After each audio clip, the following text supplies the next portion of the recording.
Hello students, welcome to my channel. तो आज मैं आप सभी को इस वीडियो में क्लास 10th के चैप्टर नंबर 1 रियल नंबर्स की एक्सरसाइज 1.2 करवाने जा रही हूँ। तो देखिए बेटा, आपके पास ना इस एक्सरसाइज में टोटल 3 क्वेश्चंस हैं, ठीक है, और सारे क्वेश्चंस आपके एक ही जैसे हैं। तो अगर आपने एक क्वेश्चन भी अच्छे से समझ लिया तो आपको सारे क्वेश्चंस अच्छे से समझ आ जाएंगे, ठीक है।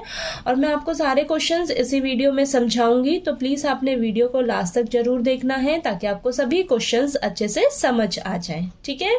तो चलिए करते हैं। क्वेश्चन नंबर 1 हमें दिया है, प्रूव दैट √5 इज इर्रेशनल।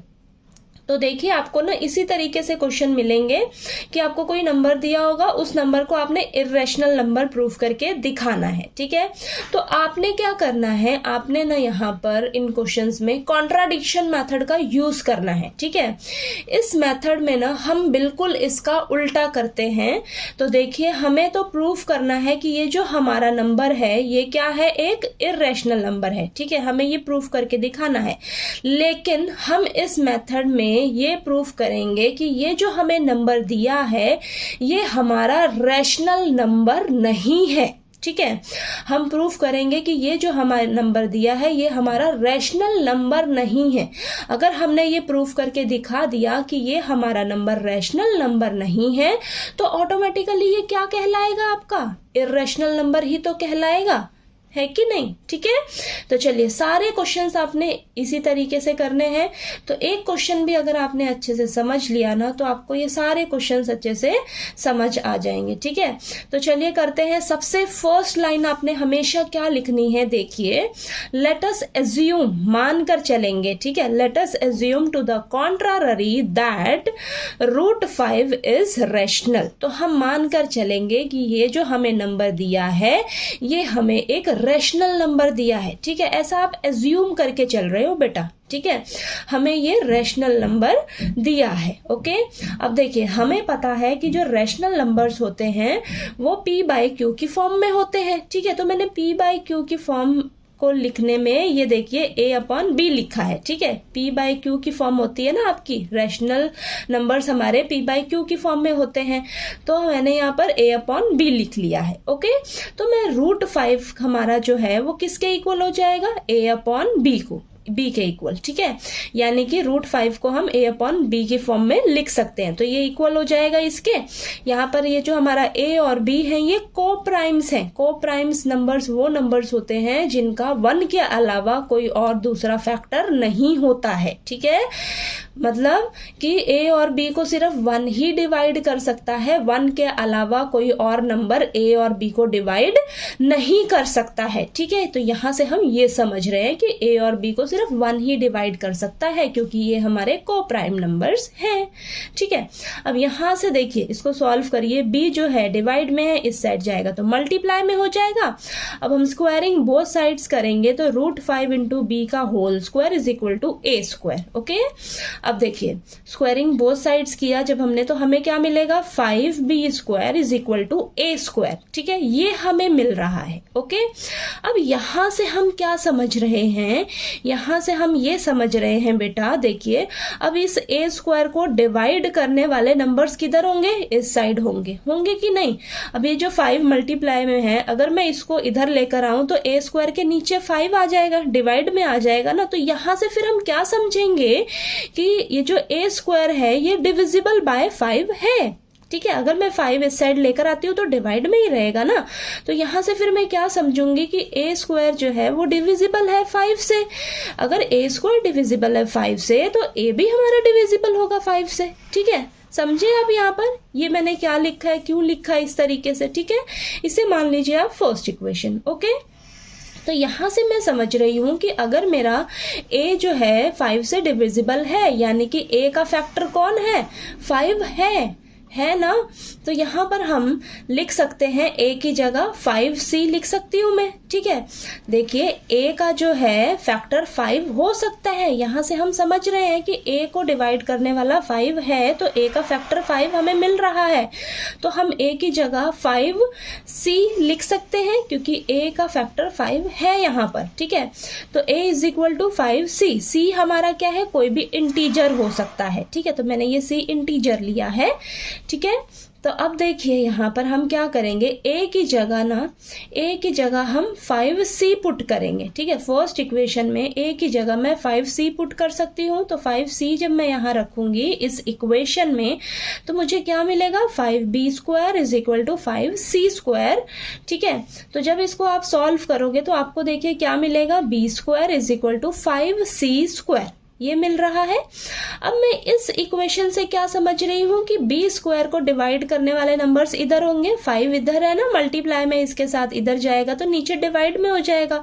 तो यहां से मैं क्या समझ रही हूं, b² इज डिविजिबल बाय 5। अगर b² डिविजिबल है 5 से तो b is also divisible by 5, यानी कि b का भी फैक्टर 5 है, ठीक है।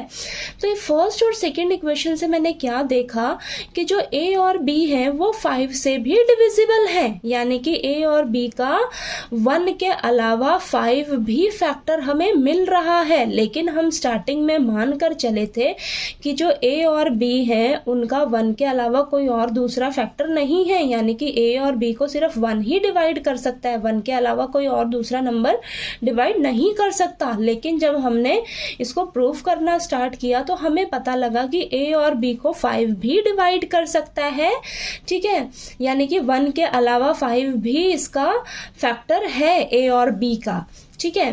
तो यहाँ पर हम लास्ट में मेंशन करेंगे, देखिए ये कॉन्ट्राडिक्शन अराइज हो रही है हमारे पास, ठीक है। हम मानकर तो ये चल रहे हैं लेकिन जब हमने प्रूफ करना स्टार्ट किया तो हमें इसका बिल्कुल उल्टा मिल रहा है, ठीक है। अब ये कॉन्ट्राडिक्शन क्यों अराइज हुई, ऐसा हमें क्यों मिला, क्योंकि हमने ये स्टार्टिंग में गलत एज्यूम करके चले थे कि जो हमारा √5 है ये हमारा एक रैशनल नंबर है, ठीक है। तो हम यहाँ से क्या कहेंगे, देखिए कि therefore a and b have at least 5 as a common factor, a और b का 5 भी कॉमन फैक्टर आपको मिल रहा है, but this contradicts the fact that a and b have no common factors other than 1। लेकिन ये हमारे कॉन्ट्राडिक्ट कर रहा है कि जो हम स्टार्टिंग में मानकर चले थे a और b का 1 के अलावा कोई और दूसरा कॉमन फैक्टर नहीं है, ठीक है। सो दिस कॉन्ट्राडिक्शन, इसलिए ये जो कॉन्ट्राडिक्शन है क्यों अराइज हुई है, हमारी इनकरेक्ट एजम्पशन की वजह से, हमारी गलत एजम्पशन की वजह से बेटा, ठीक है। कि हम स्टार्टिंग में मानकर चले थे कि ये जो हमारा √5 है एक रैशनल नंबर है, ठीक है।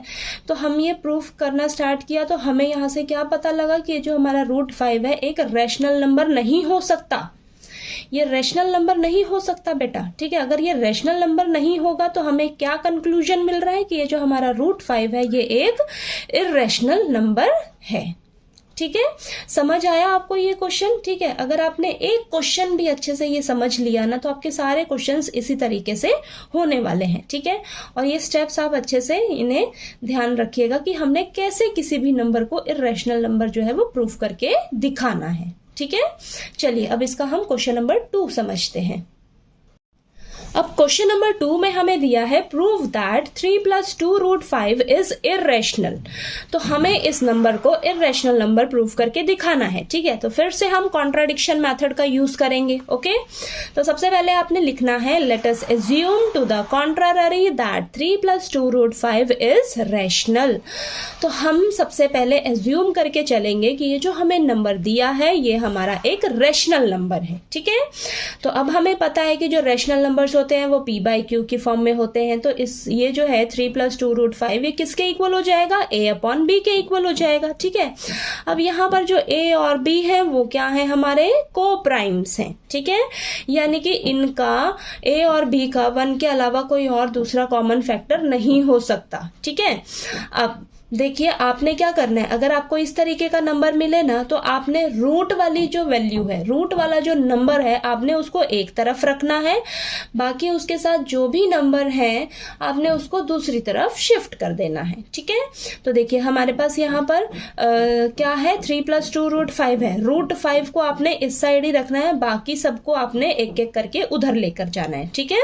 तो देखिए सबसे पहले मैं 3 को इस साइड लेकर आऊंगी तो प्लस का 3 है, इधर आकर माइनस का 3 हो जाएगा, तो a/b -3 और इधर 2 √5 रहेगा, ओके।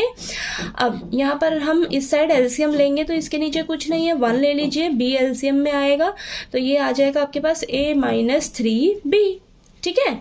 अब अभी भी √5 के साथ क्या है, मल्टीप्लाई में 2 है, मल्टीप्लाई में 2 है बेटा, तो इस साइड आकर डिवाइड में 2 आ जाएगा, डिवाइड में 2 आ जाएगा। तो हमारे पास क्या आ गया, देखिए √5 is equal to a minus 3b upon 2b। ठीक है। अब देखिए हमें पता है कि ये जो हमारा नंबर होता है, रूट में कोई भी नंबर होता है वो हमारा एक इर्रेशनल नंबर होता है। ठीक है, वो हमारा एक इर्रेशनल नंबर होता है। और ये क्या है, आपके इंटीजर्स हैं। ठीक है, इंटीजर्स हैं, तो जो हमारे इंटीजर्स होते हैं वो क्या होते हैं, रैशनल नंबर्स होते हैं। तो यहाँ पे मैं देख रही हूँ, मुझे यहाँ से दिख रहा है कि जो इर्रेशनल नंबर है वो हमें इक्वल बता रहा है किसके, रैशनल नंबर के। ठीक है, यहां से मुझे दिखने में दिख रहा है कि इर्रेशनल नंबर इक्वल मिल रहा है मुझे रैशनल नंबर के, लेकिन ऐसा रियलिटी में हो ही नहीं सकता। ऐसा नहीं हो सकता कि कभी भी इर्रेशनल नंबर जो है वो रैशनल नंबर्स के इक्वल हो जाए। ठीक है, ऐसा नहीं हो सकता बेटा। ठीक है, ये पॉसिबल ही नहीं है, लेकिन यहाँ पर मुझे ऐसा मिल रहा है। ठीक है, तो हम क्या कहेंगे कि ये चीज तो पॉसिबल है ही नहीं बेटा। ठीक है, तो देखिए a and b are integers, we get this is rational number, ये हमारा रैशनल नंबर है, √5 हमारा इर्रेशनल नंबर है। हमें यहाँ पर एक दूसरे के इक्वल दिख रहा है ये, लेकिन ये ऐसा हो ही नहीं सकता। इर्रेशनल नंबर कभी भी रैशनल नंबर के इक्वल नहीं हो सकता। तो ये जो कॉन्ट्राडिक्शन है ये क्यों अराइज हुई है, हमारी गलत एजम्पशन की वजह से अराइज हुई है। ठीक है, हम मानकर चले थे कि ये जो हमारा नंबर है ये रैशनल नंबर है। ठीक है, ये हमारी गलत एजम्पशन थी, ये हमारा रैशनल नंबर नहीं हो सकता। अगर ये हमारा रैशनल नंबर नहीं हो सकता तो ये क्या होगा, एक इर्रेशनल नंबर होगा। समझ आया आपको? ठीक है, चलिए अब क्वेश्चन नंबर 3 कर लेते हैं। अब नेक्स्ट क्वेश्चन नंबर 3 में हमें दिया है prove that the following are irrational. तो देखिए बेटा, क्वेश्चन नंबर 3 में ना आपके पास टोटल 3 पार्ट्स हैं और सभी में आपको नंबर दिए हैं। उन नंबर्स को आपने इर्रेशनल नंबर प्रूव करके दिखाना है। ठीक है, तो सभी में हम क्या करेंगे, कॉन्ट्राडिक्शन मेथड का यूज करेंगे। ठीक है, और हम प्रूव करेंगे कि ये जो हमें नंबर दिया है ये हमारा एक इर्रेशनल नंबर है। चलिए फर्स्ट पार्ट करते हैं। हमें दिया है 1/√2। ओके, तो देखिए सबसे पहले आपने एज्यूम करके चलना है। तो लिखिए let us assume to the contrary that 1/√2 is rational. अब हम सबसे पहले मानकर चलेंगे कि ये जो हमें नंबर दिया है 1/√2 ये क्या है, हमारा एक रैशनल नंबर है, ऐसा हम एज्यूम करके चलेंगे। ठीक है, अब जो रैशनल नंबर्स होते हैं वो p/q की फॉर्म में होते हैं। तो 1/√2 को हम लिख सकते हैं a/b। ठीक है, a और b क्या है, हमारे को प्राइम्स हैं। अब आपने रूट वाले नंबर को एक तरफ रखना है और इसको सॉल्व करना है। देखिए, तो देखिए क्रॉस मल्टीप्लाई किया तो ये b ऊपर चला जाएगा और इधर √2 a हो जाएगा। a को मल्टीप्लाई में इस साइड आएगा, डिवाइड में नीचे b क्या आ जाएगा, तो b/a इज इक्वल टू √2 हो जाएगा। ठीक है, ये आया आपके पास। ओके, अब हमें पता है कि a और b क्या है, को प्राइम्स है, यानी कि a और b हमारे इंटीजर्स हैं बेटा। ठीक है, इंटीजर्स हमारे क्या होते हैं, रैशनल नंबर्स होते हैं। और ये जो रूट वाले जो नंबर्स होते हैं, √2 है हमारे पास, ये एक इर्रेशनल नंबर है, इर्रेशनल नंबर है। अभी अभी हमने प्रूफ भी किया था √5 को। ठीक है, कि √5 हमारा एक इर्रेशनल नंबर है। तो हमारे जो रूट में जो नंबर्स होते हैं वो हमारे एक इर्रेशनल नंबर्स होते हैं।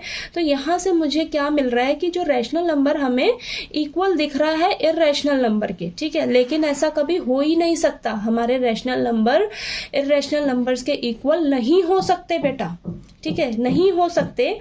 लेकिन ये हमारा जो लेकिन हमें यहाँ पर ये देखिए कॉन्ट्राडिक्शन अराइज हो गई, कॉन्ट्राडिक्शन अराइज हो गई ना। क्यों अराइज हुई, हमारी गलत एजम्पशन की वजह से। ठीक है, तो हम यहाँ पर लिखकर अच्छे से मेंशन कर देंगे a and b are integers, b/a is a rational number but we know that √2 is irrational number. This contradiction has arisen because of our incorrect assumption that 1/√2 is rational. हम ये गलत एज्यूम करके चले थे कि हमारा ये जो 1/√2 है ये हमारा रैशनल नंबर है। ठीक है, तो ये हमारा रैशनल नंबर नहीं हो सकता। अगर रैशनल नंबर नहीं हो सकता तो 1/√2 क्या हो जाएगा, हमारा ऑटोमेटिकली इर्रेशनल नंबर हो जाएगा। ठीक है, समझ आया आपको? चलिए अब हम इसका सेकंड पार्ट कर लेते हैं। ठीक है, अब सेकेंड पार्ट में हमें दिया है 7√5, ठीक है। अब हमें इसे इर्रेशनल नंबर प्रूव करके दिखाना है, तो कॉन्ट्राडिक्शन मेथड का यूज करेंगे। देखिए, let us assume to the contrary that 7√5 is rational. तो हम मानकर चलेंगे कि जो हमारा 7√5 है ये एक रेशनल नंबर है, ठीक है। हमें पता है रेशनल नंबर्स p/q की फॉर्म में होते हैं, तो हम 7√5 को लिख सकते हैं a/b। a और b क्या है, हमारे को प्राइम्स हैं, ठीक है। अब मैंने आपको बताया, अगर आपको इस तरीके से नंबर मिले तो आपने रूट वाले नंबर्स को एक तरफ रखना है, बाकी सबको आपने दूसरी साइड शिफ्ट कर लेना है, ठीक है। तो √5 के साथ मल्टीप्लाई में 7 है, इसको आप इधर ले जाइए तो 7 जो है वो डिवाइड में हो जाएगा, तो √5 = a/7b आ जाएगा, ठीक है। अब हमें पता है कि ये हमारा एक इर्रेशनल नंबर है और ये a और b क्या है, इंटीजर्स हैं। a/7b ये पूरा इंटीजर है, इंटीजर यानी कि रेशनल नंबर्स हैं हमारे ये, ठीक है। हमें पता है कि जो इर्रेशनल नंबर्स होते हैं वो कभी भी रेशनल नंबर के इक्वल नहीं होते हैं, लेकिन यहाँ हमें मिल रहा है कि इर्रेशनल नंबर जो है रेशनल नंबर के इक्वल आ रहा है, ठीक है। ये गलत है और ये ऐसा क्यों हो रहा है, हमारी गलत एजम्पशन की वजह से, ठीक है। ये कॉन्ट्राडिक्शन क्यों अराइज हुई है, हमारी गलत एजम्पशन की वजह से, ठीक है। ये हमारा जो है रेशनल नंबर नहीं हो सकता बेटा, ठीक है। ये हम मानकर चले थे, एज्यूम करके चले थे, ये जो हमारी एजम्पशन है ये गलत साबित हुई है, तो आपने इसको लिखकर अच्छे से मेंशन कर देना है। देखिए, a and b are integers, we get a/7b is a rational number, but we know that √5 is irrational number. This contradiction has arisen because of our incorrect assumption that 7√5 is rational, ठीक है। So we conclude that 7√5 is irrational number. तो अगर ये हमारा rational number नहीं हो सकता तो ऑटोमेटिकली क्या होगा, हमारा ये एक इर्रेशनल नंबर होगा, ठीक है। समझ आया आपको? चलिए अब इसका हम लास्ट थर्ड पार्ट कर लेते हैं, ठीक है। अब लास्ट थर्ड पार्ट है हमारे पास 6 + √2। बहुत इजी हैं ये सारे क्वेश्चंस, ठीक है। कॉन्ट्राडिक्शन मेथड का यूज करेंगे, इसको इर्रेशनल नंबर प्रूफ करके दिखाना है हमें। तो सबसे पहले आपने वही लाइन लिखनी है, let us assume to the contrary that 6 + √2 is rational, ठीक है। तो हमें पता है रेशनल नंबर p/q की फॉर्म में होते हैं, तो 6 + √2 को हम a/b लिख सकते हैं। यहाँ पर a और b हमारे को प्राइम्स हैं, ठीक है। अब रूट वाले नंबर्स आपने एक तरफ रखने हैं, उसके साथ जो भी है आपके पास नंबर उसको आपने दूसरी तरफ शिफ्ट कर देना है, ठीक है। तो यहाँ पर देखिए √2 = a/b, प्लस का 6 है, इधर जाकर माइनस का 6 हो जाएगा, ठीक है। तो आपके पास ये आ जाएगा, एलसीएम लिया है मैंने यहाँ पर, ठीक है। अब √2 हमें पता है एक इर्रेशनल नंबर है और ये इंटीजर्स हैं, ये क्या है, हमारे रेशनल नंबर्स हैं, ठीक है। हमें पता है इर्रेशनल नंबर कभी भी रेशनल नंबर के इक्वल नहीं होते हैं, लेकिन हमें यहाँ मिल रहा है कि इर्रेशनल नंबर इक्वल दिखा रहा है रेशनल नंबर के, ठीक है। ये ऐसा पॉसिबल हो ही नहीं सकता, ठीक है। लेकिन ये ऐसा क्यों आ रहा है, हमारी गलत एजम्पशन की वजह से। ये कॉन्ट्राडिक्शन अराइज क्यों हो रही है, हमारी गलत एजम्पशन की वजह से, ठीक है। तो आपने देखिए लिखना है, since a and b are integers we get a-6b/b is rational number, but we know that √2 is irrational number. This contradiction has arisen because of our incorrect assumption that 6 + √2 is rational. ये हमारी गलत assumption की वजह से ऐसा हो रहा है। हम स्टार्टिंग में assume करके चले थे कि हमारा जो 6 + √2 है ये एक rational number है, ठीक है। लेकिन ऐसा पॉसिबल नहीं हो सकता, ये हमारा rational number नहीं हो सकता बेटा, ठीक है। अगर ये rational number नहीं हो सकता तो ऑटोमेटिकली क्या होगा, हमें कंक्लूजन क्या मिलेगा कि हमारा ये जो 6 + √2 है ये एक इर्रेशनल नंबर कहलाएगा, ठीक है। समझ आया आपको? देखिए पेपर में आपके पास कोई भी नंबर आ जाता है इर्रेशनल नंबर प्रूफ करने के लिए, तो आपने यही प्रोसीजर फॉलो करना है और उसको इर्रेशनल नंबर प्रूफ करके दिखाना है। आपने इसी तरीके से अच्छे से पूरा लिख कर मेंशन करना है एक एक स्टेप को, ठीक है। तो चलिए आपको इस एक्सरसाइज 1.2 के सारे क्वेश्चंस अच्छे से समझ आ गए होंगे। किसी भी क्वेश्चन में कोई भी डाउट रहे आपको तो प्लीज़ आप मेरे से पूछ लीजिएगा, और अगर आपको मेरा पढ़ाया हुआ अच्छा लगे तो प्लीज़ मेरे वीडियो को लाइक कीजिए, शेयर कीजिए और ज़्यादा से ज़्यादा सब्सक्राइब कीजिएगा मेरे चैनल को। Thank you so much.